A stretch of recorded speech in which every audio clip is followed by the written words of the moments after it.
Hello friends, आज हम लोग देखेंगे सेकेंड पार्ट क्लास 12 चैप्टर जो है चैप्टर 12 का हिस्ट्री जो है न्यू एनसीईआरटी उसका पार्ट 2 देखेंगे। इससे पहले हम लोगों ने पार्ट 1 इसका यहाँ तक कंप्लीट कर चुका हूँ और आप लोग अगर नहीं देखे हैं तो प्लेलिस्ट में जाके देख सकते हैं पार्ट 1। और कल हम लोगों ने इससे पहले पार्ट में देखे कि संविधान का गठन कैसे हुआ, अंतरिम सरकार का गठन कैसे हुआ, पार्टीजन कैसे हुई इंडिया का 2 पार्ट में 2 कंट्री में, उन सबको हम लोगों ने विस्तार पूर्वक से देखा। तो आज हम लोग यहाँ से स्टार्ट करेंगे सेकेंड पार्ट में, जो काफ़ी इम्पोर्टेंट है, आप बने रहेंगे। तो स्टार्ट करते हैं। अधिकारों का निर्धारण। नागरिकों के अधिकार किस तरह निर्धारित किए जाएंगे जाए या उत्पीड़ित समूहों को कोई विशेष अधिकार मिलने चाहिए। अल्पसंख्यकों के क्या अधिकार है हो, वास्तव में अल्पसंख्यक किसे कहा जाए। जैसे जैसे संविधान सभा के पटल पर बहस आगे बढ़ी, यह साफ हो गया कि इनमें से किसी भी सवाल का कोई ऐसा उत्तर मौजूद नहीं है जिस पर पूरी सभा सहमत है। इन सवालों के जवाब विचारों में टकराव और व्यक्तिगत मुठभेड़ों से ही पैदा होते हैं। और अपने उद्घाटन भाषण में नेहरू ने जनता की इच्छा का हवाला दिया था कि संविधान निर्माताओं को जनता के दिलों में समाई आकांक्षाओं और भावनाओं को पूरा करना है। यह कोई आसान काम नहीं था। जैसे जैसे आज़ादी की उम्मीद पैदा हुई, विभिन्न समूह अलग अलग तरह से अपनी इच्छाएं व्यक्त करने लगे। इन सभी अभिव्यक्तियों पर बहस करना जरूरी था। परस्पर विरोधी विचारों के बीच किसी समाधान पर पहुंचना और एक आम सहमति पर पहुंचना जरूरी था। पृथक निर्वाचन की समस्याएं। 27 अगस्त 1947 ईस्वी को मद्रास के बी पोकर बहादुर ने पृथक निर्वाचन बनाए रखने के पक्ष में एक प्रभावशाली भाषण दिया। तो बी पोकर बहादुर कौन थे? बी पोकर बहादुर जो है एक वकील थे, इसको याद रखिएगा। इंडियन यूनियन मुस्लिम लीग से 1952 की जो 52 से 57 तक जो है 1952 से लेकर 57 तक के संसदीय चुनाव के लिए टिकट जो है राष्ट्रवादी टिकट जो थे मलप्पुरम, कहाँ से? तो मलप्पुरम, इसको याद रखिएगा। मलप्पुरम से निर्वाचित क्षेत्र से चुने गए।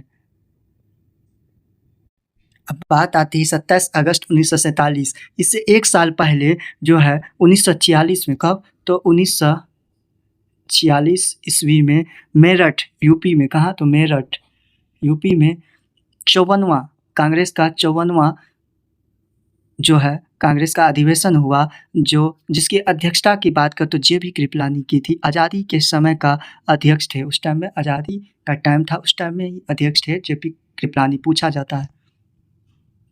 दिया बहादुर ने कहा कि अल्पसंख्यक सब जगह होते हैं, उन्हें हम चाह कर भी नहीं हटा सकते। हमें ज़रूरत एक ऐसे राजनीतिक ढांचे की है जिसके भीतर अल्पसंख्यक की औरों के साथ सद्भाव के साथ जी सकें और समुदायों के बीच मतभेद कम से कम हो। इसके लिए ज़रूरी है कि राजनीतिक व्यवस्था में अल्पसंख्यकों का पूरा प्रतिनिधित्व हो, उनकी आवाज़ सुनी जाए और उनके विचारों पर ध्यान दी जाए। देश के शासन में मुसलमानों की एक सार्थक यानी पॉजिटिव हिस्सेदारी थी सुनिश्चित करने के लिए पृथक निर्वाचन के अलावा और कोई रास्ता नहीं था। बहादुर को लगता था कि मुसलमानों की ज़रूरतों को गैर मुसलमान अच्छी तरह नहीं समझ सकते, न ही अन्य समुदायों के लोग मुसलमानों का कोई सही प्रतिनिधि चुन सकते हैं। पृथक निर्वाचन की हिमायत में दिए गए एक बयान से ज़्यादातर राष्ट्रवादी भड़क गए। राष्ट्रवादी जो होते थे, जैसे कि हिंदू गुट के होते थे, लोकमान्य तिलक वगैरह, ये सब। इसके बाद जो गर्मागर्म बहस चली, उसमें इस मांग के खिलाफ तरह तरह के तर्क दिए गए। ज़्यादातर राष्ट्रवादियों को लग रहा था कि पृथक निर्वाचित का की व्यवस्था लोगों को बांटने के लिए अंग्रेजों की चाल थी। आर.वी. ढोलेकर ने बहादुर को संबोधित करते हुए कहा, अंग्रेजों ने संरक्षण के नाम पर अपना खेल खेला। इसकी आड़ में उन्होंने तुम्हें यानी अल्पसंख्यकों को फुसला लिया है। अब इस आदत को छोड़ दो, अब कोई तुम्हें बहकाने वाला नहीं है। विभाजन के कारण तो राष्ट्रवादी नेता अलग निर्वाचित के प्रस्ताव पर और भड़कने लगे थे। वो चाहते थे कि हम अलग से हम लोगों के लिए निर्वाचित किया जाए, हम लोगों को दिया जाए और गृह युद्ध, दंगों और अहिंसा की आशंका दिखाई देती थी। सरदार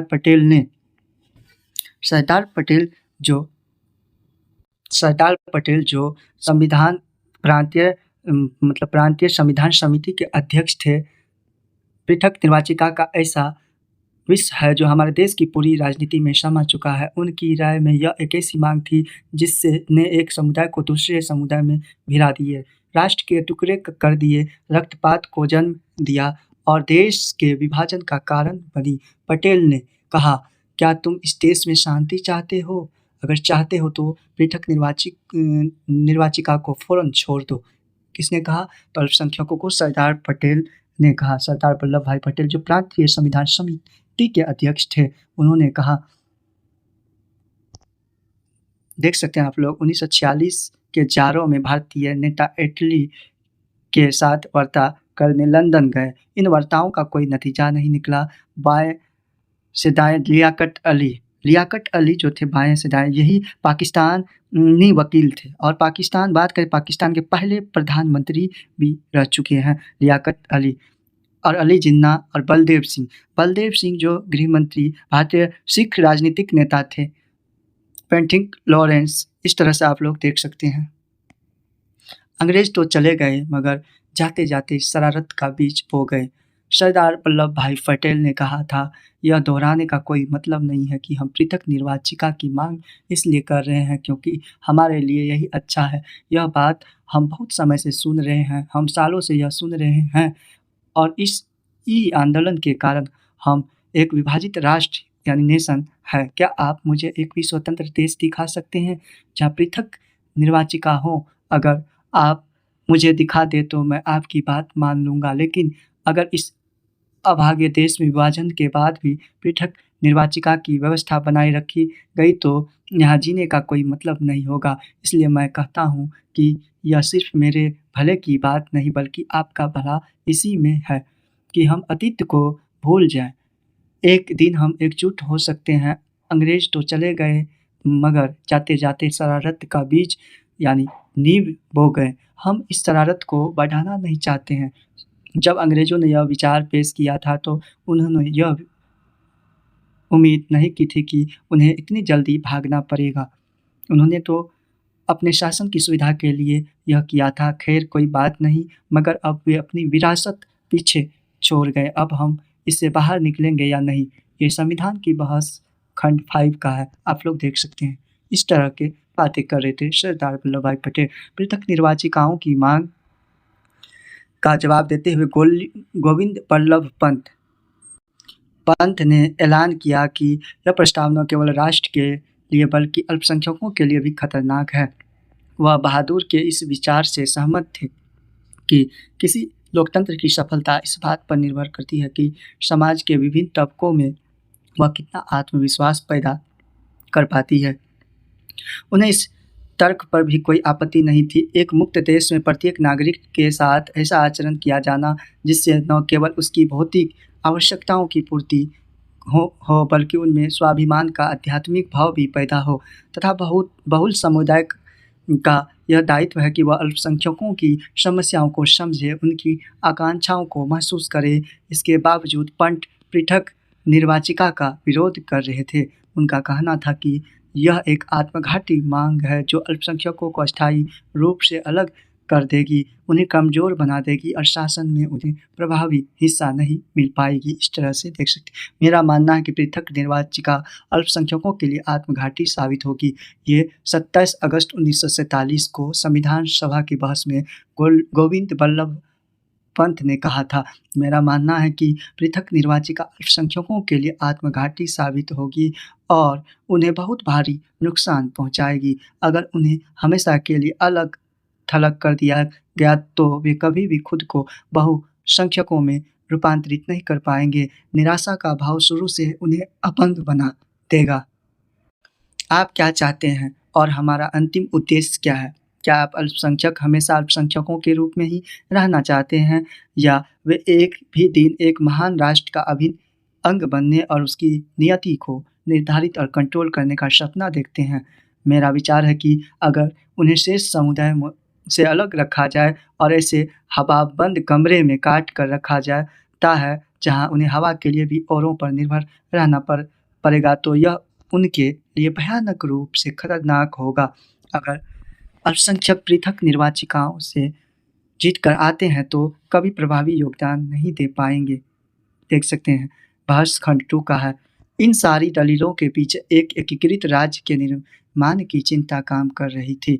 राजनीतिक एकता और राष्ट्र की स्थापना के लिए प्रत्येक व्यक्ति को राज्य के नागरिक के ढांचे में ढालना था। हर समूह को राष्ट्र के भीतर समाहित किया जाना था। संविधान नागरिकों को अधिकार देगा, परंतु नागरिकों को भी राज्य के प्रति अपनी निष्ठा का वचन लेना होगा। समुदायों को सांस्कृतिक इकाइयों के रूप में मान्यता दी जा सकती थी और उन्हें सांस्कृतिक अधिकारों का आश्वासन दिया जा सकता था, मगर राजनीतिक रूप से सभी समुदायों के सदस्यों को राज्य के सामान्य सदस्यों के रूप में काम करना था, अन्यथा उनकी निष्ठाएं विभाजित होती। पंत ने कहा, गोविंद वल्लभ भाई पंत ने कहा, हमारे भीतर यह आत्मघाती और अपमानजनक आदत बनी हुई है कि हम सभी नागरिक के रूप में नहीं सोचते हैं बल्कि समुदाय के रूप में सोचते हैं।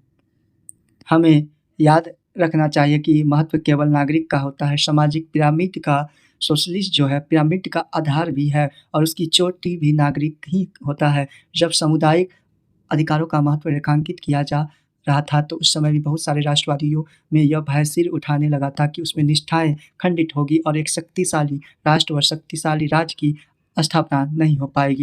यानी शक्तिशाली राष्ट्र वगैरह जो होते हैं, शक्तिशाली राष्ट्र की स्थापना नहीं हो पाएगी। शक्तिशाली राष्ट्र वगैरह के अंतर्गत अमेरिका वगैरह जो आते हैं, चीन, ये सब डेवलप, उनकी बातें उस टाइप की हो रही थी।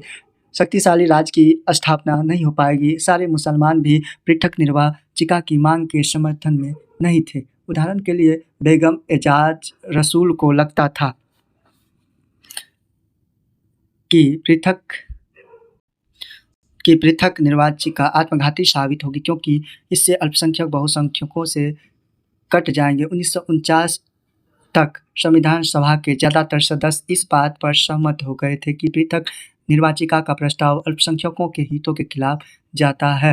अब आती है 1949 की, इसी 49 की बात आती है तो इसी 26, याद रखिएगा 26 नवंबर 1949 ईस्वी को ही हमारा संविधान जो है बनकर तैयार हो गया। ठीक है, उसके बाद जो है अपना लिया गया, मतलब बन के तैयार हो गया। फिर 26 नवंबर 1949 को अपनाए गए संविधान जो थे, अपनाए गए संविधान में प्रस्तावना में लगभग 395 कितना, तो 395 अनुच्छेद और 8 अनुसूचियाँ, याद रखिएगा 8 अनुसूचियाँ थी। प्रस्तावना को पूरे संविधान को लागू करने के बाद लागू किया गया।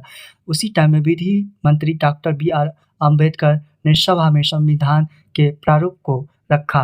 प्रारूप को उसी टाइम में रखे। उसी प्रारूप समिति में जो थे, याद रखिएगा प्रारूप समिति में लगभग 7 सदस्य थे, जो डॉक्टर भीमराव अंबेडकर जो थे वे खुद अध्यक्ष थे। उसके बाद N गोपाल स्वामी अयंगर, याद रखिएगा सेकेंड नंबर में। फिर थर्ड नंबर में याद रखिएगा अल्लादी कृष्णा स्वामी अय्यर, सब अय्यर है, ठीक है, अय्यर। फिर फोर्थ में डॉक्टर KM मुंशी थे।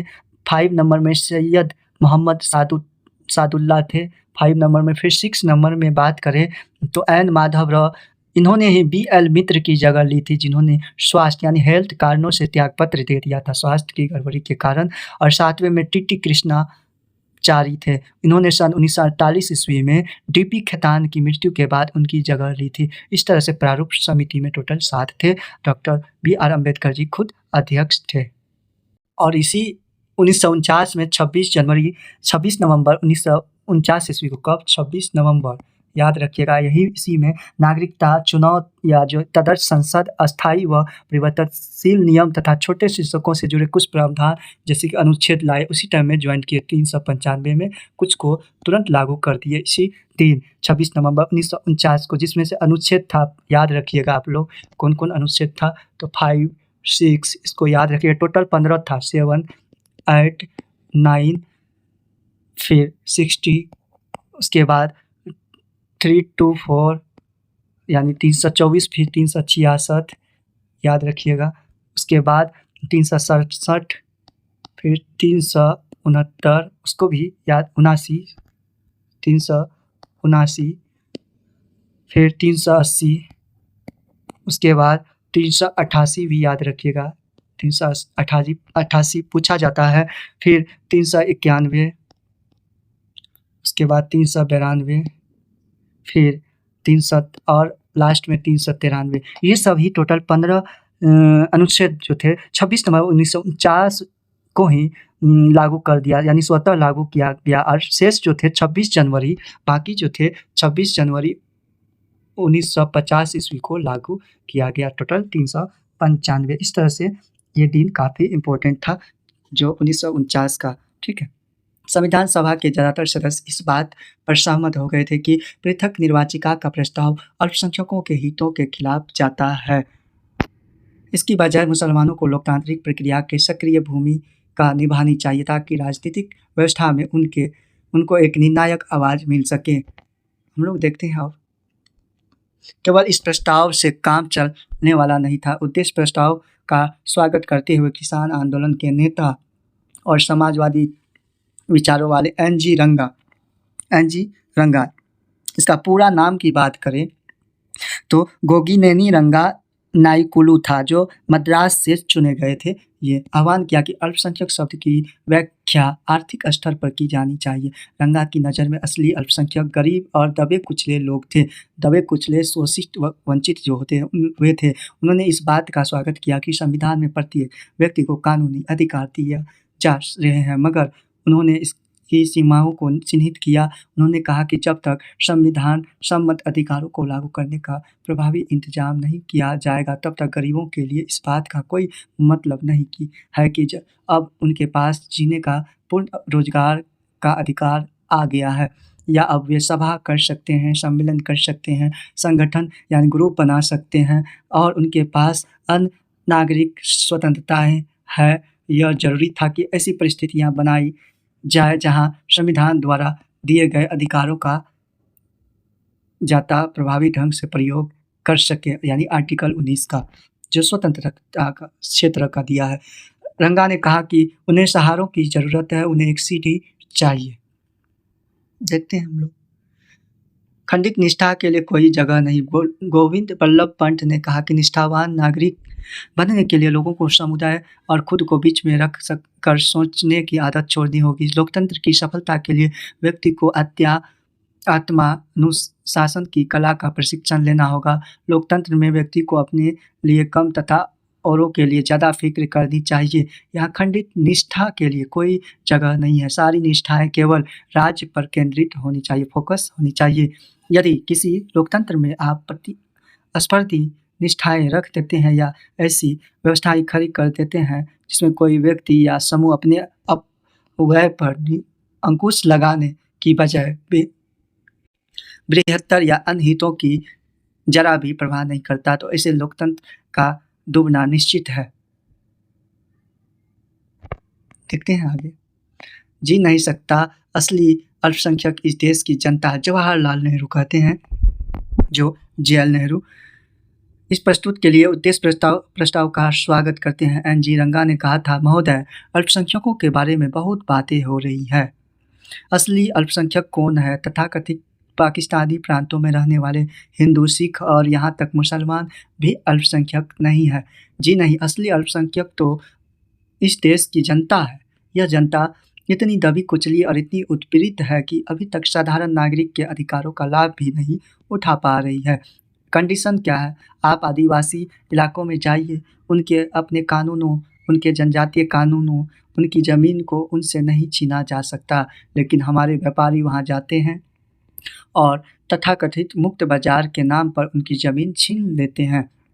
भले ही कानून ज़मीन की इस बेदखली के खिलाफ हो, व्यापारी इन आदिवासियों को तरह तरह के बंधनों में जकड़ कर गुलाम बना लेते हैं और पीढ़ी दर पीढ़ी दास्ता के नर्क में ढकेल देते हैं। आइए अब हम आम गांव वाले को देख लेते हैं। आम नागरिक गांव वाले जो होते छोटे छोटे, उनको देख लेते हैं। वहाँ सूदखोर पैसा लेकर जाता है और गांव वालों को अपनी जेब में डाल देता है, यानी लोभ दे देते हैं ब्याज वगैरह पे इंटरेस्ट पे, और वह ज़मींदार हैं और मालगुजार व अन्य लोगों हैं जो इन गरीब देहातियों का शोषण करते हैं। इन लोगों में मूलभूत शिक्षा तक नहीं है। असली अल्पसंख्यक यही लोग हैं जिन्हें सुरक्षा, प्रोटेक्शन का आश्वासन मिलना चाहिए। उन्हें आवश्यक सुरक्षा प्रदान करने के लिए केवल इस प्रस्ताव में काम चलने वाला नहीं है।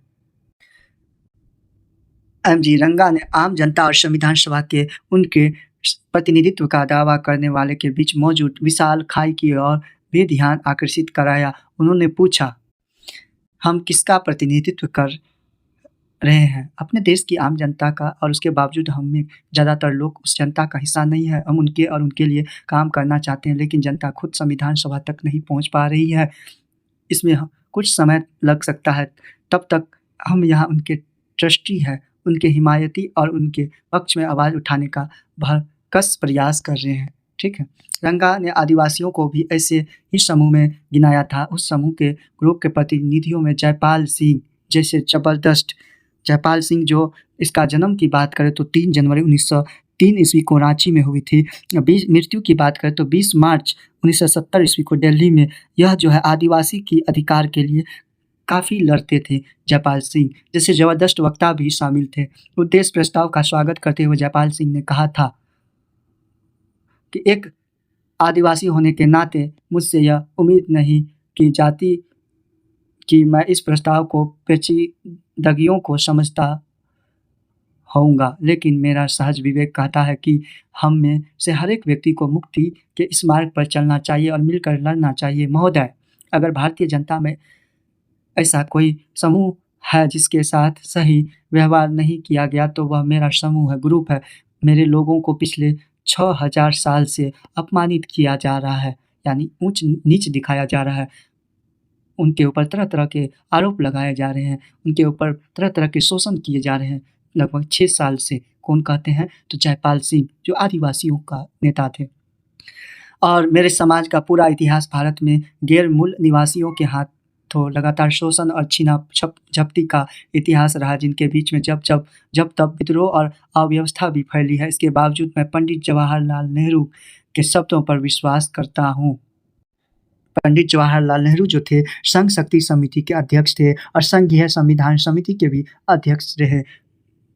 मैं आप सबके इस संकल्प का विश्वास करता हूं कि अब हम एक नया अध्याय रचने जा रहे हैं। स्वतंत्र भारत का एक ऐसा अध्याय जहां सबके पास अवसरों की समानता, इक्वलिटी होगी, जहां किसी की अपेक्षा नहीं होगी, वही समानता का अधिकार जो 14 से लेकर 18 तक है। इस तरह की बातें जयपाल सिंह ने आदिवासियों की सुरक्षा, प्रोटेक्ट तथा उन्हें आम आदमियों के स्तर पर लाने के लिए, लेवल तक लाने के लिए जरूरी परिस्थिति या रचने की आवश्यकता पर सुंदर वक्तव्य दिया। अच्छी तरह से उन्होंने भाषण दिए, उन लोगों को अच्छे तरह से समझाए। उन्होंने कहा कि आदिवासी कबीले संख्या की दृष्टि से अल्पसंख्यक नहीं है, लेकिन उन्हें संरक्षण की यानी सुरक्षा की आवश्यकताएं हैं।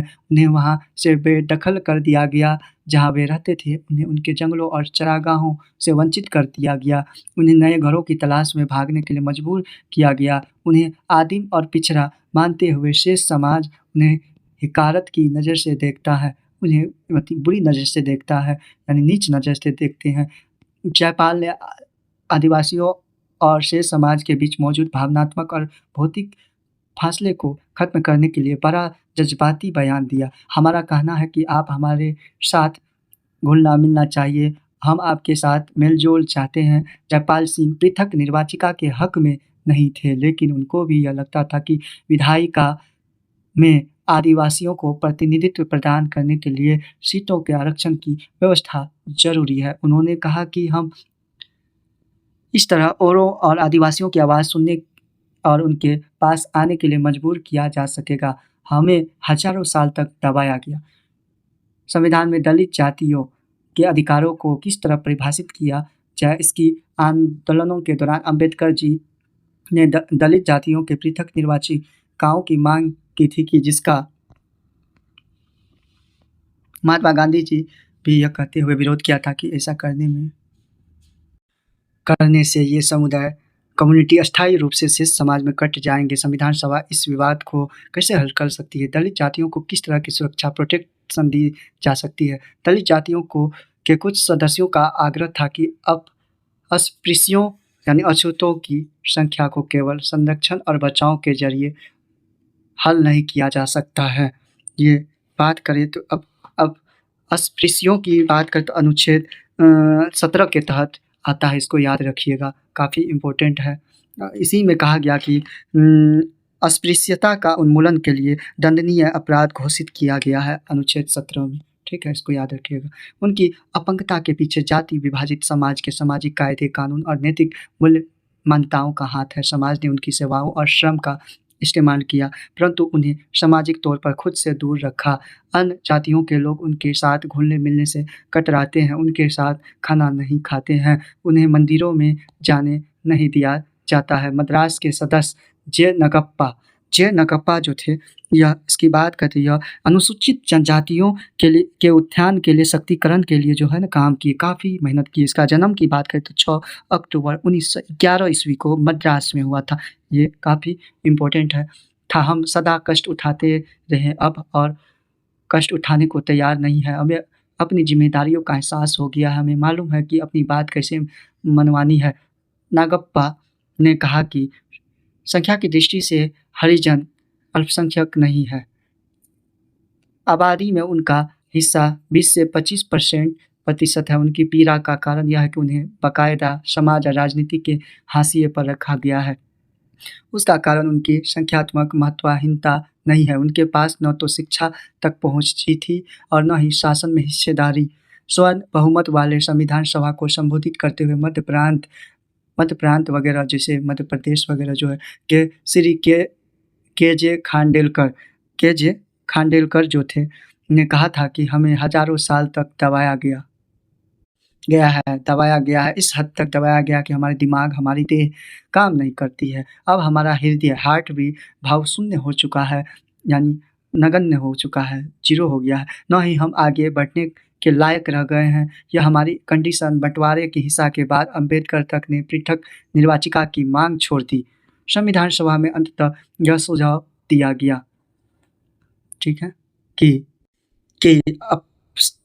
अस्पृश्यता यानी आर्टिकल 17 का उल्लेख किया जाए कि हिंदू मंदिरों को सभी जातियों के लिए खोल दिया जाए और निचली जातियों को विधायिकाओं और सरकारी नौकरियों में आरक्षण, रिजर्वेशन दिया जाए। बहुत सारे लोगों का मानना था कि इससे भी सारी समस्याएं हल नहीं हो पाएगी। सामाजिक भेदभाव को केवल संवैधानिक कानून पारित करके खत्म नहीं किया जा सकता है। समाज की सोच में बदलाव लाना होगा, परंतु लोकतांत्रिक जनता ने इन प्रावधानों का स्वागत किया। देखते हैं हम अपनी सामाजिक अक्षमताओं को हटाना चाहते हैं। मद्रास की दाक्षायणी वेलायुधान की दलील है, ठीक है। हमें सब तरह की सुरक्षाएं नहीं चाहिए। इस देश के कमज़ोरों को नैतिक सुरक्षा का आवरण चाहिए। मैं यह नहीं मान सकता कि लगभग 7 करोड़ हरिजनों की अल्पसंख्यक माना जा सकता है। जो हम चाहते हैं वह यह है कि हमारी सामाजिक अपंगताओं का फ़ौरन खात्मा हो। संविधान सभा का बहस खंड फर्स्ट का है। हमने विशेष अधिकार कभी नहीं मांगे। बम्बई की हंसा मेहता। ये हंसा मेहता कौन थी? काफ़ी इम्पोर्टेंट है। यह 15 महिलाओं में से एक थी जो संविधान सभा में जो का कि मैं 15 सदस्य जो थे मेंबर, उसको याद रखिएगा कौन-कौन है। तो पहला नंबर में आता है आपको अम्मू स्वामीनाथन, दूसरा में एनी मैस्कारिन, तीसरा में बेगम एजाज रसूल, इसको याद रखिएगा। और उसके बाद 4th में दक्षियानी वल्यादून, 5 में जी दुर्गाबाई और 6 नंबर में आती है हंसा मेहता और 7 में कमला चौधरी, 8 नंबर में आती है लीला राय, 9 नंबर में मालती चौधरी, 10 में पूर्णिमा बनर्जी जो काफ़ी इम्पोर्टेंट है और 11 में रेणुका राय, 10 नंबर में 12 में सरोजिनी नायडू। सरोजिनी नायडू एक ऐसी महिला थी जो संविधान सभा में सबसे पहले साइन की थी, यानी हस्ताक्षर की थी। कौन? सरोजिनी नायडू। पूछा जाता है। राजकुमारी अमिता कौर 13 नंबर में, 14 नंबर में सुचेता कृपलानी जो आज़ादी के टाइम में जो अध्यक्ष कांग्रेस के रहे लगभग 1946 ईस्वी में मेरठ में। और उसके बाद 15 नंबर में विजय लक्ष्मी पंडित। इस तरह से 15 टोटल संविधान सभा के महिला सदस्य थी, याद रखिएगा। तो आगे देखते हैं हम लोग। हंसा मेहता जो थे मांग की थी न्याय की मांग की, आरक्षित सीट को की नहीं और न ही पृथक चुनाव की। हमने विशेषाधिकार कभी नहीं मांगे। हमने सामाजिक न्याय, आर्थिक न्याय और राजनीतिक न्याय की मांग की है। हमने इस बराबरी की मांग की है जिसके बिना पारस्परिक आदर और समझ नहीं बन सकते, जिसके बाद बिना पुरुष और महिला के बीच वास्तविक सहयोग संभव नहीं है। इस तरह की बातें। राज्य की शक्तियाँ आगे हम लोग देखेंगे। संविधान सभा में इस बात पर काफ़ी बहस हो कि केंद्र सरकार और राज्य सरकार के क्या अधिकार होने चाहिए। जो लोग शक्तिशाली केंद्र के पक्ष में थे, उन्हें जवाहरलाल नेहरू भी थे। संविधान सभा के अध्यक्ष के नाम से लिखे पत्र में उन्होंने कहा था कि जबकि विभाजन एक हकीकत बन चुका है, एक दुर्बल केंद्रीय शासन की व्यवस्था देश के लिए हानिकारक होगी, क्योंकि ऐसा केंद्र शांति से स्थापित करने में, आम सरोकारों के बीच समन्वय स्थापित करने और अंतर्राष्ट्रीय स्तर पर पूरे देश के लिए आवाज़ उठाने में सक्षम नहीं होगा। संविधान के मसौदे में विषयों की 3 सूचियाँ बनाई गई थी। पहला था केंद्रीय सूची। केंद्रीय सूची, इसी को संघीय सूची कहते थे। इसमें लगभग 97 विषय थे। अब प्रेजेंट टाइम में कितना है, तो 100 विषय है, इसको याद रखिएगा। उसके बाद सेकंड में राज्य सूची। राज्य सूची में 66 विषय थे प्रारंभ में, और अब अभी जो 61 है। उसके बाद समवर्ती सूची। समवर्ती सूची में 47 विषय थे प्रारंभ में, अब जो है 52 है, इसको भी याद रखिएगा। पहली सूची के विषय केवल केंद्र सरकार के अधीन होने थे, जबकि दूसरी सूची के विषय केवल राज्य सरकारों के अंतर्गत आते थे। बात करें, यह 7वीं अनुसूची के अंतर्गत था, इसको याद रखिएगा। 7वीं अनुसूची के अंतर्गत था। केंद्र राज्यों के बीच शक्ति का बंटवारा के लिए था। तीसरी अनुसूची के विषय के केंद्र में राज्य दोनों की साझा जिम्मेदारी थी, परंतु अन्य संघों की तुलना में बहुत ज़्यादा विषयों को केवल केंद्रीय कंट्रोल में रखा गया था। समवर्ती सूची में जो टोटल विषय अभी 52 है, प्रांतों की इच्छाओं की अपेक्षा करते हुए बहुत ज़्यादा विषय रखे गए। खनिज पदार्थों तथा प्रमुख उद्योगों पर भी केंद्र सरकार को ही कंट्रोल दिया गया था। अनुच्छेद 356 में गवर्नर की सिफारिश पर केंद्र सरकार को राज्य सरकार के सारे अधिकार अपने हाथ में लेने का अधिकार दे दिया गया। संविधान में राजकोषीय संघवाद भी एक जटिल व्यवस्था बन गई थी। कुछ टैक्स, सीमा शुल्क, कंपनी टैक्स से होने वाली सारी आय केंद्र सरकार के पास रखी गई। कुछ अन्य मामले में, जैसे आयकर, आबकारी शुल्क में होने वाली आय राज्य और केंद्र सरकारों के बीच बट गई थी। अन्य मामलों में होने वाली आय, जैसे राज्य स्तरीय शुल्क, पूरी तरह राज्यों को सौंप दी गई। राज्य सरकार को अपने स्तर पर कुछ अभिभार और वसूलने का अधिकार दिया गया। उदाहरण के लिए वे जमीन और संपत्ति कर, बिक्री तथा बोतलबंद शराब पर अलग से टैक्स कर सकते थे। केंद्र बिखर जाएगा। राज्यों के अधिकारों की सबसे शक्तिशाली हिमायत मद्रास के सदस्य संत नम ने पेश की कि उन्होंने कहा कि न केवल राज्यों के बल्कि केंद्रों को मजबूत बनाने के लिए भी शक्तियों का पुनर्वितरण जरूरी है। यह दलील एक जिद सी बन गई कि तमाम शक्तियां केंद्र को सौंप देने से वह मजबूत हो जाएगा। संत नम ने कहा कि यह गलतफहमी है कि अगर केंद्र के पास ज़रूरत से ज़्यादा जिम्मेदारियां होगी तो वह प्रभावी ढंग से काम नहीं कर पाएगा। उसके कुछ दायित्वों में कमी करने से और उन्हें राज्यों को सौंप देने से केंद्र राज्य मजबूत हो सकता है।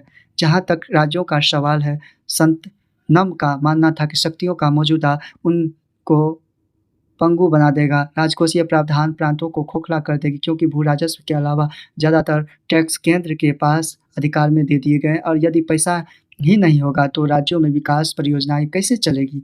मैं ऐसा संविधान नहीं चाहता जिससे इकाई को आकार केंद्र यह करना पड़े कि हमें लोगों की शिक्षा की व्यवस्था नहीं कर सकता, मैं उन्हें साफ सफाई नहीं दे सकता, मुझे सड़कों में सुधार, उद्योगों की स्थापना के लिए खैरात दे दीजिए। बेहतर होगा कि हम संघीय व्यवस्था को पूरी तरह खत्म कर दें और एकल व्यवस्था यानी यूनिटरी सिस्टम स्थापित करें। संत नम ने कहा कि अगर यह पर्याप्त जांच पड़ताल किए बिना शक्तियों का प्रस्ताव वितरण लागू किया गया तो हमारा भविष्य अंधकार में पड़ जाएगा। उन्होंने कहा कि कुछ ही सालों में सारे प्रांत केंद्र के विरुद्ध उठ खड़े होंगे।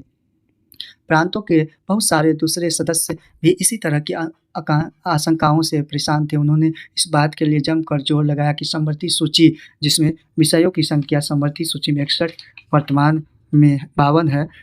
कितना है? 52 है। केंद्रीय सूची से कम विषयों को रखा जाए। उड़ीसा के एक सदस्य ने यह चेतावनी दे डाली कि संविधान में शक्तियों के बेहिसाब केंद्रीकरण के कारण केंद्र बिखर जाएगा। देखते हैं हम लोग। बेहतर देशभक्त कौन है? मैसूर कहाँ थे? कर्नाटक के सर ए रामास्वामी लियार। ए का मतलब क्या है? ए का मतलब अर्कोट रामास्वामी मुदालियर। इसका जन्म की बात करें तो 14 अक्टूबर 1887 ईस्वी को मद्रास में, अभी वर्तमान आंध्र प्रदेश में हुआ था। मृत्यु 17 जुलाई 1976 को तमिलनाडु में। यह जो है मुडालियर, यह जस्टिस पार्टी के नेता थे। काफ़ी इम्पोर्टेंट है। 21 अगस्त 1947 की बहस में कहा था, शक्तिशाली केंद्र की हिमायत के बहाने दिल को यह तसल्ली देने का कोई फ़ायदा नहीं है कि हम ज़्यादा बड़े देशभक्त हैं और जो इन संसाधनों की कड़ी नज़र रखना चाहते हैं, उनके भीतर राष्ट्रीय भावना या देशभक्ति का प्रभाव है। अब आती है 1947 की बात करें तो इसमें याद रखिएगा 22 जनवरी कब 22 जो है 22 जुलाई याद रखिएगा 22 जुलाई 1947 को राष्ट्रीय ध्वज जो है हमारा उसको अपनाया गया। उसके बाद 24 जनवरी याद रखिएगा 24 जनवरी 1950 ईस्वी को पूछा जाता है बीपीएससी में, जो है राष्ट्रीय गान को अपनाया गया। फिर 24 जनवरी 1950 को ही राष्ट्रीय गीत को भी अपनाया गया। दोनों याद रखिएगा। और 24 जनवरी 1950 को डॉक्टर राजेंद्र प्रसाद को भारत के पहले राष्ट्रपति के रूप में चुना गया। ठीक है, आज हमें एक शक्तिशाली सरकार की आवश्यकताएं हैं। प्रांतों के लिए अधिक शक्तियों की मांग में सभा में तीखी प्रक्रियाओं को आने लगी। शक्तिशाली केंद्र की जरूरत को असंख्य अवसरों पर रेखांकित किया जा चुका था। अंबेडकर ने घोषणा की थी कि वह एक शक्तिशाली एकीकृत केंद्र चाहते हैं। 1935 भारत परिषद अधिनियम 1935 जो है गवर्नमेंट एक्ट में हमने जो केंद्र बनाया था उससे भी ज़्यादा शक्तिशाली केंद्र सड़कों पर हो रही जिस हिंसा के कारण देश टुकड़े टुकड़े हो रहे थे तथा हवाला देते हुए बहुत सारे सदस्यों मेंबर्स ने बार बार यह कहा था कि केंद्र की शक्तियों में भारी इजाफा होना चाहिए ताकि वह सांप्रदायिक हिंसा को रोक सके। प्रांतों के लिए अधिक शक्तियों की मांग का जवाब देते हुए गोपाल स्वामी अयंगर ने जोर देकर कहा कि केंद्र राज्य से ज़्यादा मजबूत होना चाहिए। संयुक्त प्रांत के एक सदस्य बालकृष्ण शर्मा जो थे ये हिंदी जगत के एक कवि थे। काफ़ी इंपॉर्टेंट है। विस्तार से इस बात पर प्रकाश डाला कि एक शक्तिशाली केंद्र का होना जरूरी है ताकि वह देश के हित में योजना बना सके, उपलब्ध आर्थिक संसाधनों को जुटा सके और एक उचित शासन व्यवस्था स्थापित कर सके और देश को विदेशी आक्रमण से बचा सके। विभाजन से पहले कांग्रेस ने प्रांतों को काफ़ी स्वायत्तता देने पर अपनी सहमति व्यक्त की थी। कुछ हद तक यह मुस्लिम लीग को इस बात का भरोसा दिलाने की कोशिश थी कि जिन प्रांतों में लीग की सरकार बनी वहाँ दखल अंदाजी नहीं की जाएगी। बंटवारे को देखने के बाद ज़्यादातर राष्ट्रवादियों की राय बदल चुकी थी। उनका कहना था कि अब एक विकेंद्रीकृत संरचना के लिए पहले जैसे राजनीतिक दबाव नहीं बचे। औपनिवेशिक शासन द्वारा थोपी गई एकल व्यवस्था पहले से ही मौजूद थी। इस जमाने में हुई घटनाओं से केंद्रीयतावाद को बढ़ावा मिला जिससे अब अफरा तफरी पर अंकुश लगने तथा देश के आर्थिक विकास की योजना बनाने के लिए और भी जरूरी माना जाने लगा। इस प्रकार संविधान में भारतीय संघ के घटक राज्यों के अधिकारों की तुलना में केंद्र अधिकारियों को स्पष्ट झुकाव दिखाई देती है। राष्ट्र की भाषा क्या थी? जब एक देश के विभिन्न भागों में लोग अलग अलग भाषाएं बोलते थे, उनकी सांस्कृतिक विरासत अलग हो तो एक राष्ट्र का निर्माण कैसे किया जा सकता है? कैसे लोग एक दूसरे की बात सुन सकते हैं या एक दूसरे से जुड़ सकते हैं जबकि एक दूसरों की भाषा भी नहीं समझते? संविधान सभा में भाषा के मुद्दे पर कई महीनों तक बहस हुई और कई बार काफ़ी तनातनी पैदा हो गई। 30 के दशक तक कांग्रेस ने यह मान लिया था कि हिंदुस्तानी को राष्ट्रीय भाषा का दर्जा दिया जाए। हमारे संविधान में जो है 8वीं अनुसूची के तहत 22 भाषाओं का उल्लेख है। कितनी? 22 भाषाओं का उल्लेख किया गया है। मूल रूप से हमारे संविधान में के 8वीं अनुसूची में जो जब बनी थी उस टाइम में टोटल 14 भाषाएं थी। फिर 1967 में याद रखिएगा 1967 ईस्वी में 21वां संशोधन हुआ। कौन? तो 21वां संशोधन याद रखिएगा जिसमें सिंधी को जोड़ा गया। ठीक है, उसके बाद 1992 को 71वां संविधान संशोधन। ठीक है, 71वां संविधान संशोधन में कोंकणी, मणिपुरी तथा नेपाली को और फिर 2003 में याद रखिएगा 2003 में जो हुई थी 52वें संविधान संशोधन के तहत मैथिली, संथाली, डोगरी एवं बोडो को 8वीं अनुसूची में शामिल किया गया और इस तरह से टोटल कुल मिला के 22 भाषाओं का उल्लेख किया गया है। तो ठीक है, और कई बार काफ़ी तनातनी पैदा हो गई। 30 के दशक तक कांग्रेस ने यह मान लिया था कि हिंदुस्तानी राष्ट्रीय भाषा हमारा जो मूल रूप से भाषा है हिंदी भाषा है, भाषा का दर्जा दिया जाए। महात्मा गांधी का मानना था कि हर एक को एक ऐसी भाषा बोलनी चाहिए जिससे लोग आसानी से समझ सकें, और हिंदी और उर्दू के मेल से बनी हिंदुस्तानी भारतीय जनता के बहुत बड़े हिस्से की भाषा थी।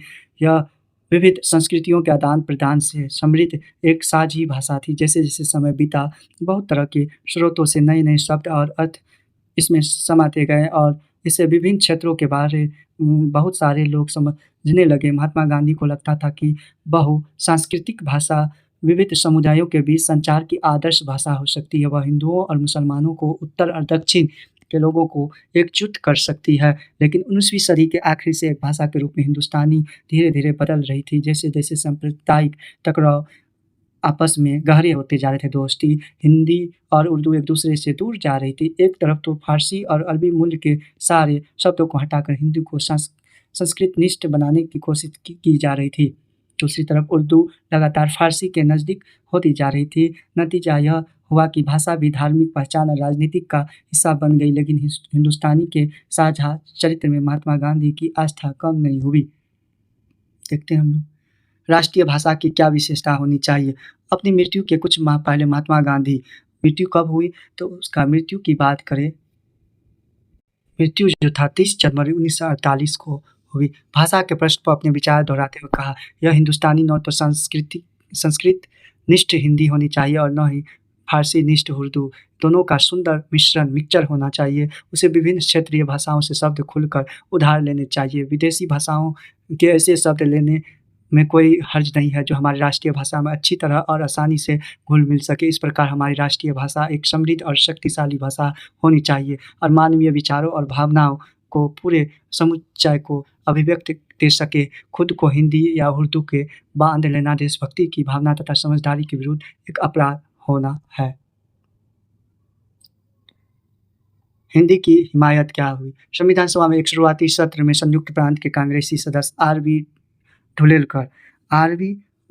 ढुलेलकर जो थे, बात के लिए पुरजोर शब्दों की आवाज़ उठाई। उन्होंने हिंदी संविधान निर्माण की भाषा के रूप में इस्तेमाल किया। जब किसी ने कहा कि सभा के सभी सदस्य हिंदी नहीं समझते हैं, तो ढुलेलकर ने पलट कर कहा कि इस सदन में जो लोग भारत का संविधान रचने बैठे हैं, हिंदुस्तानी नहीं जानते, तो इस सभा की सदस्यता के पात्र नहीं है, उन्हें चले जाना चाहिए। जब इन टिप्पणियों के कारण सभा में हंगामा खड़ा हुआ, तो ढुलेलकर हिंदी में अपना भाषण देते रहे। जवाहरलाल नेहरू के हस्तक्षेप के चलते आखिरकार सदन में शांति बहाल हुई, लेकिन भाषा का सवाल अगले 3 साल तक बार-बार कार्रवाई में बाधा डालता रहा और सदस्यों को उत्तेजित करता रहा। तकरीबन 3 साल बाद 12 सितंबर 1947 को राष्ट्र की भाषा के सवाल पर ढुलेलकर के भाषण ने एक बार फिर तूफान खड़ा कर दिया। तब तक संविधान सभा की भाषा समिति अपनी रिपोर्ट पेश कर चुकी थी। समिति ने राष्ट्रीय भाषा के सवाल पर हिंदी के समर्थकों और विरोधियों के बीच पैदा हो गए गतिरोध को तोड़ने के लिए एक फार्मूला विकसित कर लिया था। समिति ने सुझाव दिया कि देवनागरी लिपि जो देवों की भाषा होते हैं, हिंदी भाषा की राजकीय भाषा होगी, परंतु इसे फार्मूले को समिति ने घोषित नहीं किया था। समिति का मानना था कि हिंदी को राष्ट्रभाषा बनाने के लिए हमें धीरे-धीरे आगे बढ़ना चाहिए। पहले 15 साल तक सरकारी कामों में अंग्रेजी का इस्तेमाल जारी रहेगा। प्रत्येक प्रांत को अपने कामों के लिए कोई एक क्षेत्रीय भाषा चुनने का अधिकार होगा। संविधान सभा की भाषा समिति में हिंदी को राष्ट्रभाषा की बजाय राजभाषा कहकर विभिन्न पक्षों को भावनाओं के लिए, काफ़ी इंपॉर्टेंट है, नोट कर लीजिएगा, राजभाषा हिंदी को करने और सर्वस्वीकृत समाधान पेश करने का प्रयास किया था। ढुलेलकर बीच बचाव को ऐसी मुद्रा से राजी होने वाले नहीं थे। वे चाहते थे कि हिंदी को राजभाषा नहीं बल्कि राष्ट्रभाषा घोषित किया जाए। उन्होंने ऐसे लोगों की आलोचना की जिन्हें लगता था कि हिंदी को उन पर थोपा जा रहा है। ढुलेलकर ने ऐसे लोगों का मजाक उड़ाया जो महात्मा गांधी का नाम लेकर हिंदी की बजाय हिंदुस्तानी को राष्ट्रीय भाषा बनाना चाहते हैं। महोदय, इस बात पर मेरे से ज़्यादा खुशी किसी को नहीं होगा कि हिंदी को देश की राजभाषा घोषित कर किया गया है। कुछ लोग कहते हैं कि हिंदी को एक रियायत दी गई है। मैं कहता हूँ बिल्कुल नहीं, यह एक ऐतिहासिक प्रक्रिया की परिणति है। बहुत सारे सदस्यों को ढुलेलकर के बात क्या करने के अंदाज में काफ़ी परेशानी हो रही थी। इनके भाषण के दौरान संविधान सभा के अध्यक्ष के कई बार उन्हें टोक कर कहा कि इस तरह की बात करके मेरे विचार में आप अपनी बात को आगे नहीं बढ़ा पाएंगे, लेकिन धुलेलकर ने अपने ही अंदाज में बात जारी रखी। वर्चस्व का भय क्या था? धुलेलकर के बोलने के बाद मद्रास की सदस्य श्रीमती जी दुर्गाबाई की बात करते हुए भारत के पहले वित्त मंत्री जो थे, भारत के पहले वित्त मंत्री चिंता मनराव देशमुख की पत्नी थी। ठीक है, काफ़ी इम्पोर्टेंट है। पर चर्चा अपनी चिंता व्यक्त करते हुए कहा कि अध्यक्ष महोदय, अभी हाल तक भारत की राष्ट्रीय भाषा का जो सवाल लगभग सहमति तक पहुंच गया था, अचानक बेहद विवादास्पद मुद्दा बन गया। चाहे यह सही हुआ हो या गलत, गैर हिंदी भाषी इलाकों के लोगों को यह एहसास कराया जा रहा है कि यह झगड़ा हिंदी भाषी इलाकों का यह रवैया असल में इस राष्ट्र की साझा संस्कृति पर भारत की अन्य शक्तिशाली भाषाओं के स्वाभाविक भाविक प्रभाव को रोकने की लड़ाई है। श्रीमती दुर्गाबाई ने सदन को दक्षिण में हिंदी विरोधियों का यह मानना संभवतः सही है कि हिंदी के लिए हो रहा यह प्रचार प्रांतीय भाषाओं के जड़ें खोदने का प्रयास है। इसके बावजूद बहुत सारे अन्य सदस्यों के साथ उन्होंने महात्मा गांधी के आह्वान का पालन किया और दक्षिण में हिंदी का प्रचार जारी रखा। विरोध का सामना किया, हिंदी के स्कूल खोले गए, कक्षाएं चलाई गई। अब इस सब का नतीजा निकालना है। दुर्गाबाई ने पूछा, सदी के शुरुआती सालों में हमने जिस उत्साह से हिंदी का अपनाया था, मैं उनके विरुद्ध यह आक्रामकता देख कर सकती मैं हूँ। दुर्गाबाई हिंदुस्तानी की जनता की भाषा स्वीकार कर चुकी थी, मगर अब उस भाषा को बदला जा रहा था। उर्दू तथा अन्य क्षेत्रीय भाषाओं के शब्दों को उससे निकाला जा रहा था। उनका मानना था कि हिंदुस्तानी के समावेशी और साझा स्वरूप को कमजोर करने वाले किसी भी कदम से विभिन्न भाषाई समग्रुप के बीच बेचैनी और भय पैदा निश्चित है। जैसे जैसे चर्चाएं तीखी होती गई, गर्म होते गई, बहुत सारे सदस्यों ने परस्पर समायोजन व सम्मान की भावना का आह्वान किया। बम्बई के एक सदस्य श्री शंकर राव देव ने शंकर राव देव ने कांग्रेसी तथा महात्मा गांधी का अनुयायी होने के नाते वे हिंदुस्तानी को राष्ट्र की भाषा के रूप में स्वीकार कर चुके थे, परंतु उन्होंने चेतावनी देते हुए कहा, अगर आप हिंदी के लिए दिल से समर्थन चाहते तो आपको ऐसा कोई कदम नहीं उठाना चाहिए जिससे मेरे भीतर संदेह पैदा हो और मेरी आशंकाओं को बल मिले। मद्रास के श्री T.A. रामलिंगम चेट्टियार जो थे, यह वकील और व्यापारी थे। यह जो है 1900 याद रखिएगा, चेट्टियार जो थे 1952 में कोयम्बटूर तमिलनाडु सीट से सांसद चुने गए थे।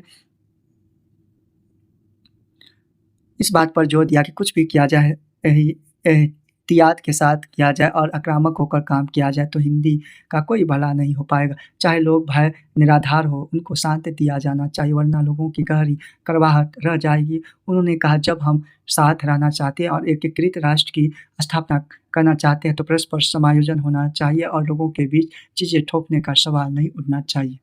आखिरकार निष्कर्षतः भारतीय संविधान गहन विवादों और प्रक्रियाओं से गुजरते हुए बना। उसके कई प्रावधान लेन देन की प्रक्रिया के जरिए बनाए गए थे। उन पर सहमति तब बन गई जब सदस्यों ने दो विरोधी विचारों के बीच की जमीन तैयार कर ली, परंतु संविधान के केंद्रीय अभिलक्षण पर काफ़ी हद तक सहमति प्रत्येक वयस्क भारतीयों को मताधिकार देने पर थी। उनके पीछे एक खास किस्म का भरोसा था जिसके पूर्व उदाहरण अन्य देश के इतिहास में नहीं थे। दूसरे लोकतंत्र में पूर्ण वयस्क मताधिकार धीरे धीरे कई चरणों में गुजरते लोगों को मिला। संयुक्त राज्य अमेरिका जो इसमें लगभग 7 अनुच्छेद है टोटल, यह जो इसका कैपिटल वाशिंगटन DC है और यूनाइटेड जिसके कैपिटल लंदन है किंगडम जैसे एक शुरू में मताधिकार केवल संपत्ति करने वाले पुरुषों को दिया गया। पढ़े लिखे पुरुषों को इस विशेष वर्ग में शामिल किया गया। लंबे व कट्टू संघर्षों के बाद श्रमिक और किसान वर्ग के पुरुषों को मताधिकार मिल गया। ऐसा अधिकार पाने के लिए महिलाओं को और भी लंबा संघर्ष करना पड़ा। हमारे संविधान का दूसरा महत्वपूर्ण अभिलक्षण था कि धर्मनिरपेक्ष पर बल। संविधान की प्रस्तावना में धर्मनिरपेक्षता के गुण तो नहीं गए, लेकिन परंतु संविधान के समाज को चलाने के लिए भारतीय संदर्भों के लिए उसके मुख्य अभिलक्षणों का जिक्र आदर्श के रूप में किया गया था। ऐसा मूल अधिकारों की श्रृंखला को रचने के जरिए किया गया। विशेषकर धार्मिक स्वतंत्रता, अनुच्छेद 25 से 28। 25 में क्या कहा गया याद रखिएगा। अनुच्छेद 25 में कहा गया है कि हर व्यक्ति को किसी भी धर्म को अपनाने व उसके अनुसार पूजा अर्चना करने का समान अधिकार है, इक्वल अधिकार है। फिर 26 में क्या कहा गया, 26 को भी याद रखिएगा। इसमें हर धार्मिक समूह अथवा उसके किसी हिस्से को अपने धार्मिक मामले के प्रबंधन का अधिकार है। फिर 27 में क्या कहा गया वो भी याद रखिएगा। अनुच्छेद 27 की बात करें, किसी भी व्यक्ति को किसी भी धर्म विशेष के प्रचार के लिए किसी प्रकार का टैक्स देने के लिए बाध्य नहीं किया जाएगा, वह दे सकता है। फिर 28 की बात करते हैं, ये भी काफ़ी इम्पोर्टेंट है। किसी भी सरकारी शैक्षिक संस्थान में किसी प्रकार के धार्मिक निर्देश नहीं दिए जाएंगे, ये भी काफ़ी इम्पोर्टेंट है। फिर 29 की बात करें तो 29 भी कभी-कभी पूछता है, नागरिकों के किसी भी वर्ग को अपनी भाषा, लिपि अथवा संस्कृति को संरक्षित रखने का अधिकार है, वो किसी भी भाषा के लिए। फिर 30 अनुच्छेद 30 भी पूछता है, इसको भी याद रखिएगा। 30 में अल्पसंख्यकों को अपनी पसंद के शैक्षणिक संस्थानों की स्थापना करने और उन्हें संचालित करने का अधिकार है कि वो कहीं कॉलेज, स्कूल खोल सकते हैं, इतना अधिकार है, और पढ़ाने का अधिकार है। तो आगे देखते हैं, सांस्कृतिक व शैक्षिक अधिकार अनुच्छेद 29-30 ये भी बोल दिए हैं। एवं समानता के अधिकार जो है 14 से लेकर 18 तक है। 14 में क्या कहा गया, तो अनुच्छेद 14 में जो कहा गया है, 14 की बात करें तो काफ़ी इम्पोर्टेंट है। किसी भी व्यक्ति को कानून के समक्ष समान समझा जाएगा, उसे कानून की समान सुरक्षा प्रदान की जाएगी कानून के अंतर्गत। 15 में कहा गया है, 15 में क्या कहा, धर्म कहा गया कि धर्म के नाम पर किसी प्रकार का भेदभाव नहीं किया जाएगा। फिर 16 में क्या कहा गया, ये भी इम्पोर्टेंट है, सार्वजनिक सेवाओं में सभी नागरिकों को समान अवसर दिए जाएंगे, यानी लोक कल्याण निवारण में। इस तरह से 17 में क्या कहा गया, 17 भी काफ़ी इम्पोर्टेंट है, यह अस्पृश्यता का अंत कहा गया, अस्पृश्यता का उन्मूलन के लिए दंडनीय अपराध घोषित किया गया है। और बात करें यहाँ पे प्रस्तावना, प्रस्तावना जो है हमारे प्रस्तावना हर भारतीय नागरिक की आस्था, पूजा अर्चना और विश्वास की स्वतंत्रता की रक्षा करती है।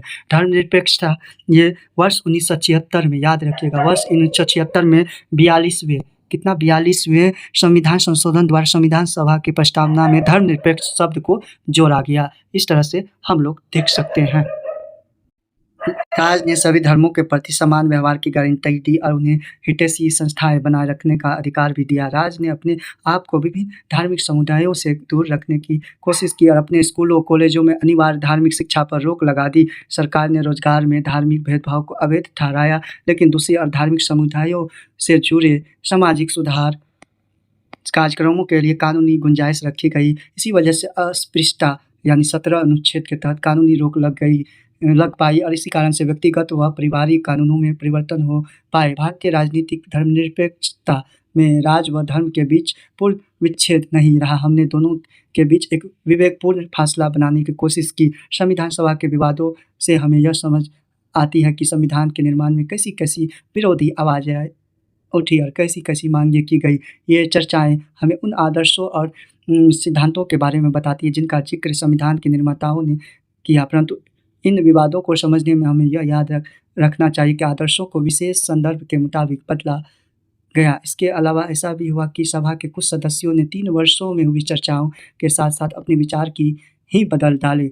कुछ सदस्यों ने दूसरों के तर्कों के प्रकाश में अपनी समझ बदली और खुले दिमाग से काम किया। कुछ अन्य सदस्यों ने आसपास की घटनाओं को देखते हुए अपने विचार बदल डाले। इस तरह से संविधान देख सकते हैं। संविधान सौंपते हुए BR अम्बेडकर और राजेंद्र प्रसाद एक दूसरे को बधाई देते हैं, देख सकते हैं। इस तरह से काल रेखा आज हम लोग देखते हैं। 1945 26 जुलाई ब्रिटेन में लेबर पार्टी की सरकार सत्ता में आई। दिसंबर जनवरी 1945 में भारत में आम चुनाव हुई।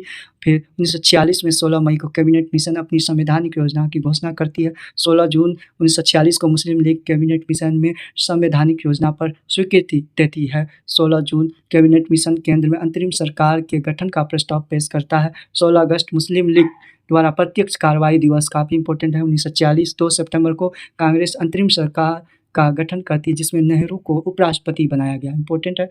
13 अक्टूबर मुस्लिम लीग अंतरिम सरकार में शामिल होने का फैसला लेती है। 3 से 6 दिसंबर 1946 को ब्रिटिश प्रधानमंत्री एटली कुछ भारतीय नेताओं से मिलते हैं। इन वार्ताओं का कोई नतीजा नहीं निकलता। 9 दिसंबर 1946 को संविधान सभा के अधिवेशन शुरू हो जाते हैं। 1947 को 29 जनवरी मुस्लिम लीग संविधान सभा को भंग करने की मांग करती है। 16 जुलाई 1947 को अंतरिम सरकार की आखिरी बैठक होती है। 11 अगस्त 1947 को जिन्ना को पाकिस्तान की संविधान सभा का अध्यक्ष निर्वाचित किया जाता है। 14 अगस्त 1947 को पाकिस्तान की स्वतंत्रता यानी कराची में जश्न मानता है और 14-15 अगस्त मध्यरात्रि भारत में स्वतंत्रता का जश्न मानता है। मध्यरात्रि मिडनाइट में 1949 ईस्वी दिसंबर में संविधान पर पूर्ण रूप से हस्ताक्षर की जाती है। इस तरह से आज हम लोगों ने भारत में विभाजन और संविधान के बारे में विस्तार पूर्वक से देखा और इनसे हम लोगों ने काफ़ी क्वेश्चन देखने को मिला।